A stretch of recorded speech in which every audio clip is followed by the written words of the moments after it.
Welcome to Industry Insights. Today I'm talking to Dr. Darin Detwiler, President and CEO of Detwiler Consulting Group. Hello and welcome to this episode of Industry Insights.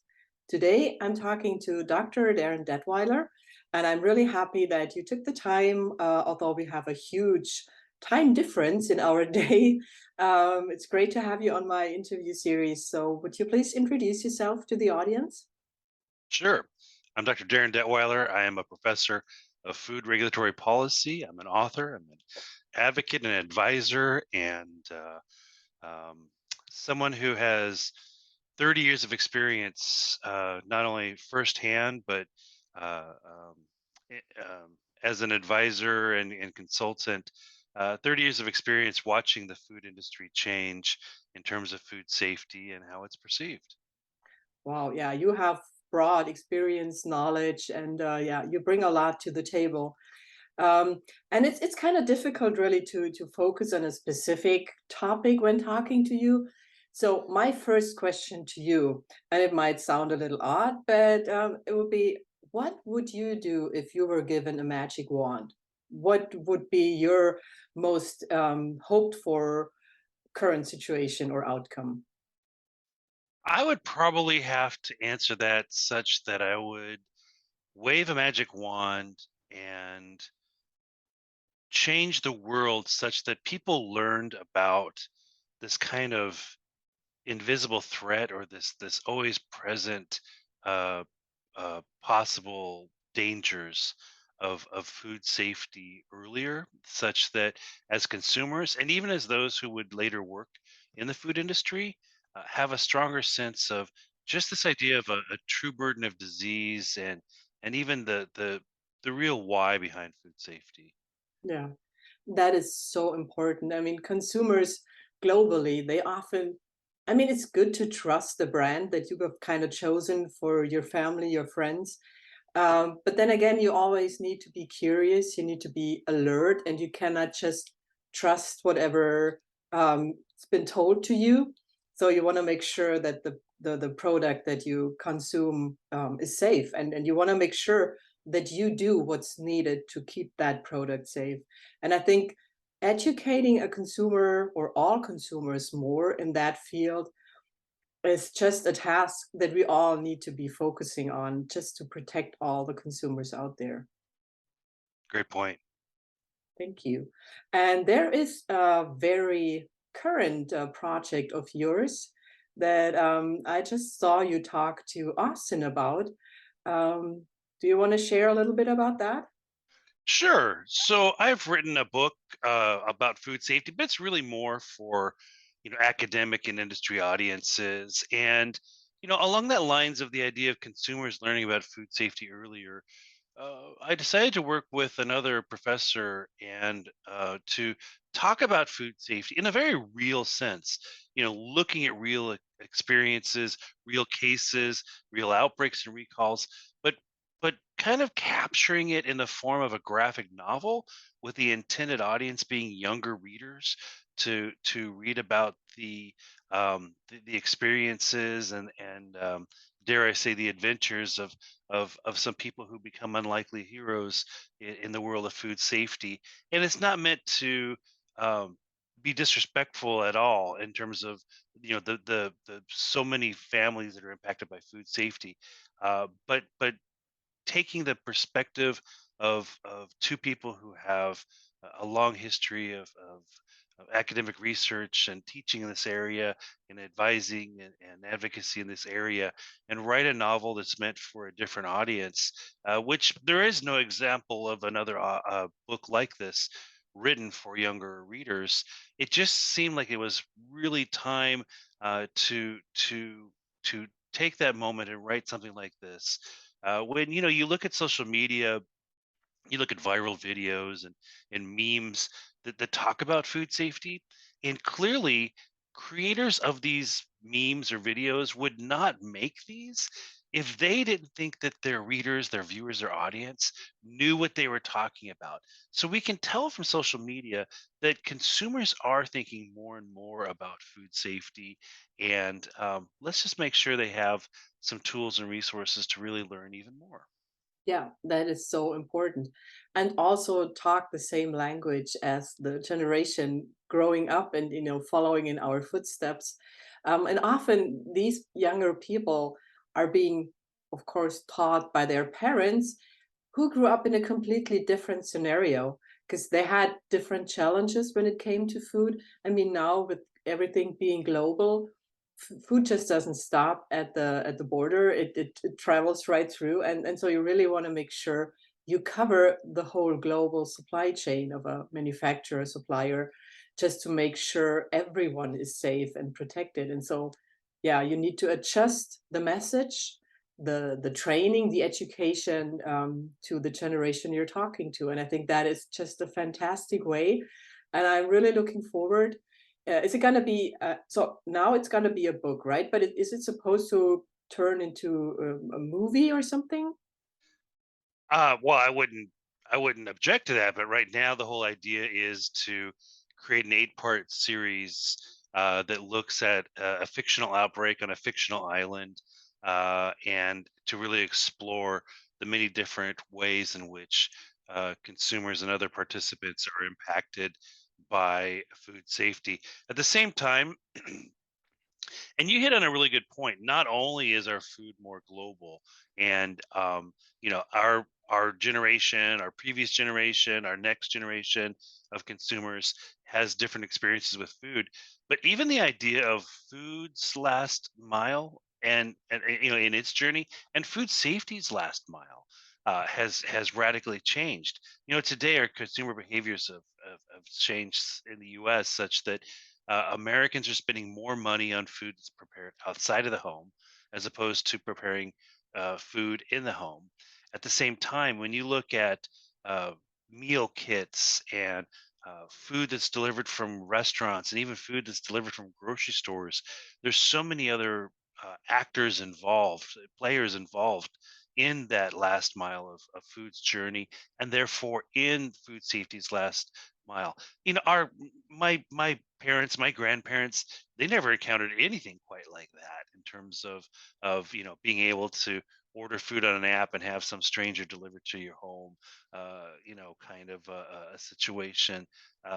And at the same time that the food industry is changing, consumer behaviors and patterns are changing, and I think we have to take that into consideration in addressing the next generation of not only consumers but also of those who will work in the food industry, those who will be leaders when it comes to food safety, and that's what this project aims to address. Yeah, that's great. And you're absolutely right. This is a whole new level of possible hazards coming through these food delivery meal kits, those companies, and don't forget the ghost kitchens where people are Oh, cooking.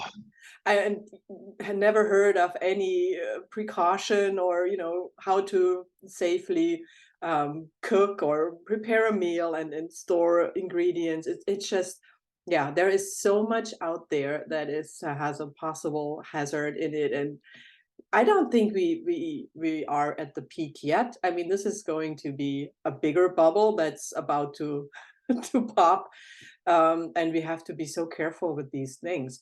And they are becoming more and more in fashion here in Germany. I mean, it just started with the pandemic.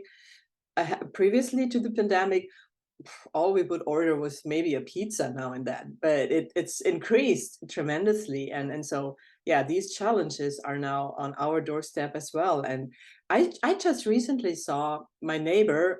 They had a box. I'm not going to give you the name of the company, but they had a box of food delivered to their front door, and the sun was shining right at it. And since they both work in a company, not remotely, I don't know for how many hours it's been sitting there, and I'm pretty sure they were not aware of the danger that was kind of in that in that food that they received. And it's just, yeah, well, these food kits and the ghost kitchens and all these different elements, they are disruptors.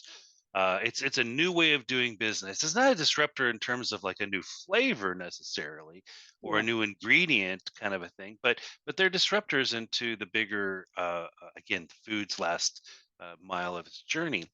And with these disruptors come not only opportunity, because clearly it's seen as an economic opportunity, Mhm. but there come certain threats, whether it's threats to specifically like temperature and food safety, or the idea of threats to reputation and trust. As we're going to continue to see more and more disruptors to how we get our food, we need to see more innovation and more of a priority placed on how do we have that traceability, that transparency, that validation, and build the trust that it is truly safe by design, Mhm. not safe by accident.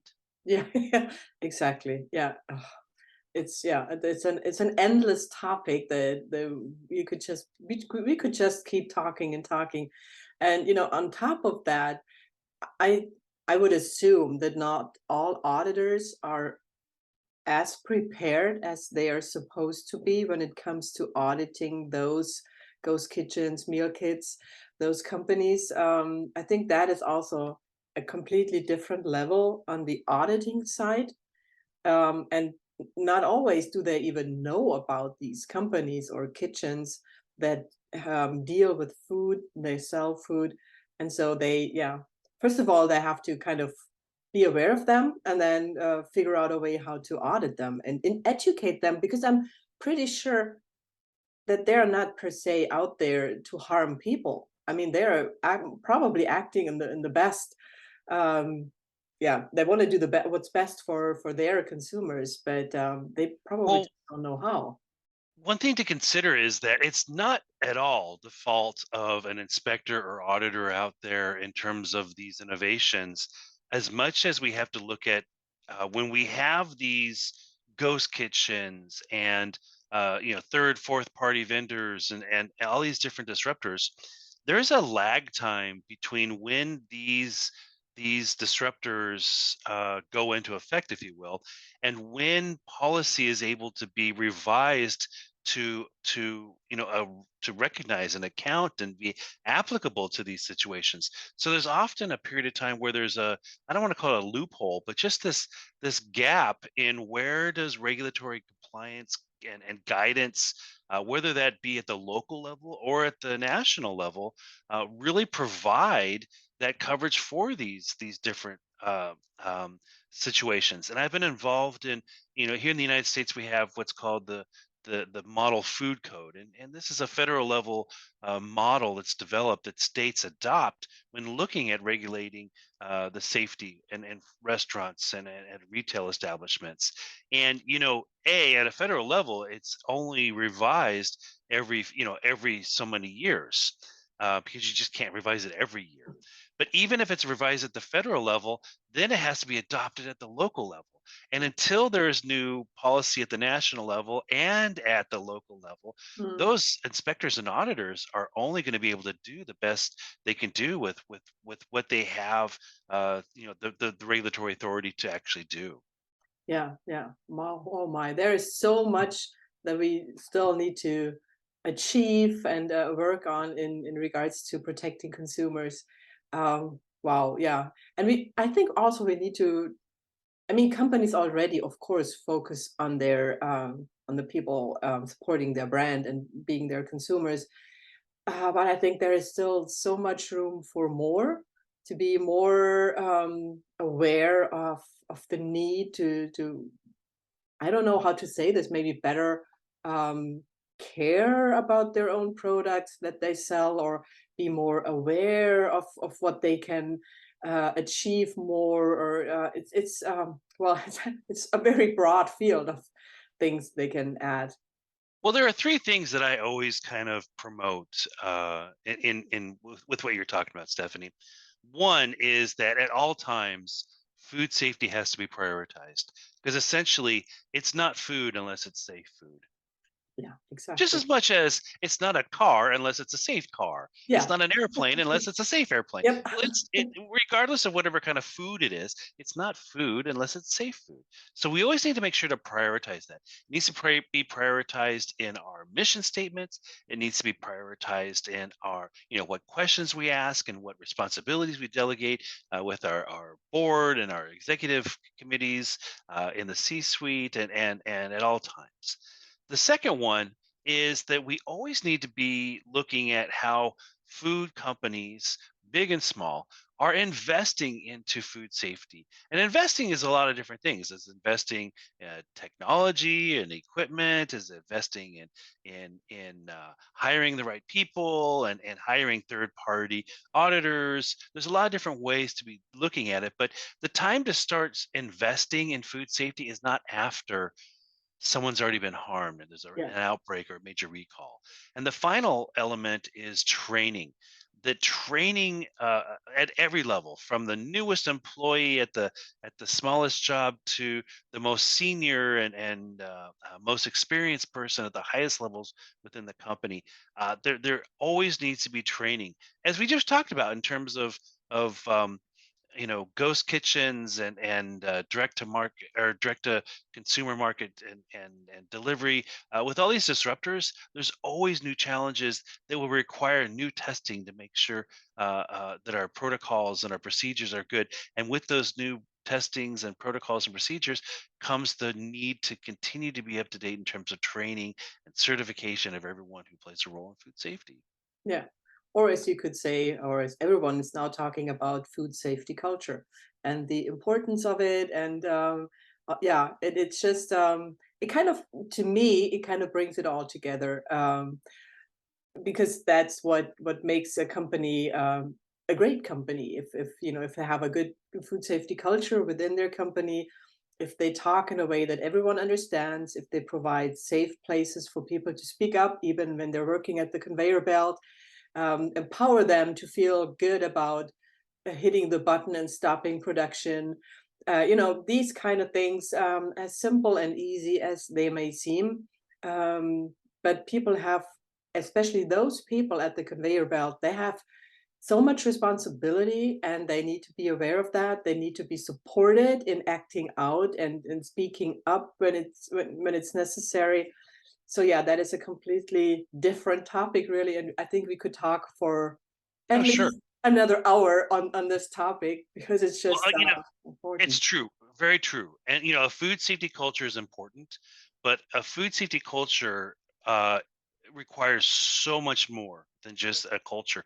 My fear is that there are companies that use a we have a food safety culture as an excuse not to prioritize and not to invest. Mm. You take your favorite sport and your favorite team wherever you are, and just because you have a great fan base and everyone wants the team to win, that's not enough. There No, has to no, be right. there has Yeah. to be a lot more that goes in for that level of success. So Mm. while food safety culture is important, it's just one ingredient of a successful recipe when it comes to the overall ability to make our food safe. Yeah, it's often used as an excuse. You're absolutely right, saying, "Yeah, we got that covered. We don't need anything else because we're good at that." And that's actually, just to share that with you, it's actually what I often experience when I talk to companies asking them about, how do you process a recall? And then they usually say, "Well, don't worry, we got that covered. Our food is safe. We don't need that. We don't do recalls." And I mean, we all know that recalls happen, and just like we know that things happen in a manufacturer or with a manufacturer, food gets contaminated. There is foreign material, and I mean, no one does that on purpose, but it happens, and we know that it happens, and it doesn't make sense to try to avoid it or try to not try to avoid it, but try to avoid talking about it or just ignoring it and saying, yeah, our food is safe. You have to be prepared. You have to Yeah, know what to do. And that's most important. Informing consumers really fast and get those products off the shelves. good point. Thanks. And yeah, I'm just kind of looking at the watch, and I think, yeah, we had a great conversation. Thank you so much for sharing your knowledge and sharing your expertise. It's been interesting, great, wonderful, amazing talking to you. It's always good to have someone who is so capable of sharing and has so many thoughts and ideas and so much experience. And I'm really looking forward to your new project, and yeah, hopefully also meeting you again like we did at IAFP just recently in Pittsburgh. It's been a great conference. So looking forward to meeting you again. And thank you one more time for participating in this interview series of mine.